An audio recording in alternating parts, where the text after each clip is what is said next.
Hello there. And welcome to Urinetown. Not the place, of course, the musical. You see, Urinetown, the place is... well, it's a place you'll hear people referring to a lot throughout the show.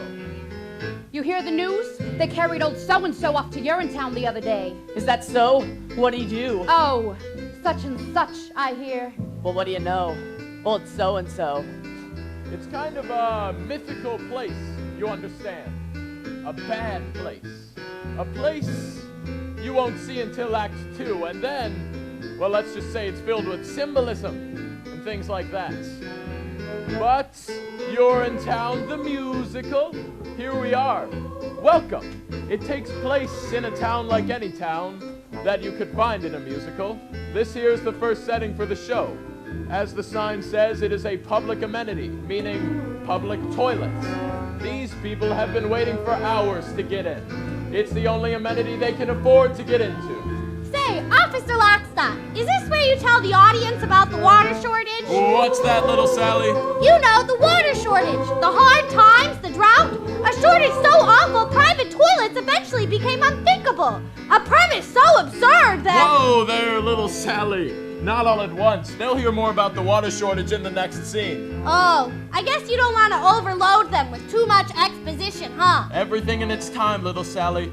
You're too young to understand it now, but nothing can kill a show like too much exposition. How about bad subject matter? Well... Or a bad title even. That could kill a show pretty good. well, little Sally, suffice it to say that in Urinetown, the musical, everyone has to use public bathrooms in order to take care of their private business. That's the central conceit of the show.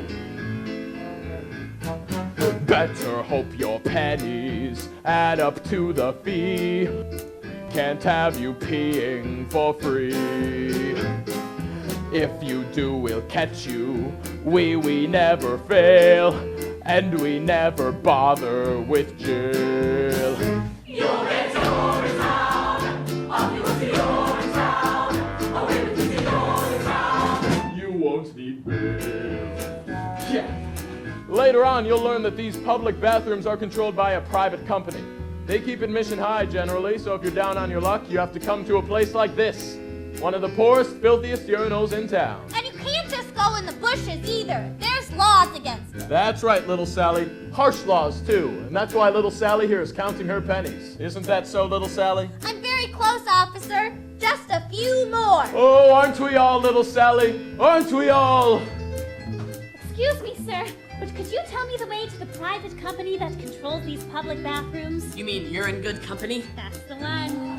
You'll meet the guy who runs Urine Good Company later. That there is his daughter. It's quite a ways from here, ma'am. This here's the bad part of town. So it is.